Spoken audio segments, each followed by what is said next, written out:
आपलं नागरिकत्व कुठलं आहे, ते आहे स्वर्गाचं. हिथं जे आहे, हिथं आपण एक व्हिजिटर म्हणून आलेलो आहेत, हे आपण लक्षात घेतलं पाहिजे.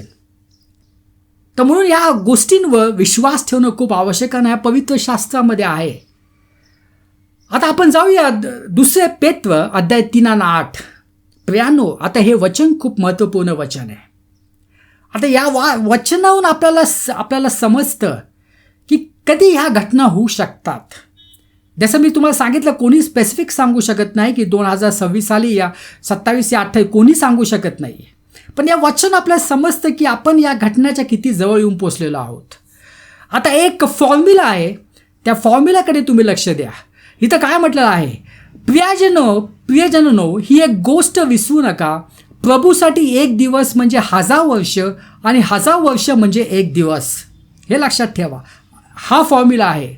1 दिवस म्हणजे 1000 वर्ष किंवा 1000 वर्ष इज इक्वल टू 1 डे.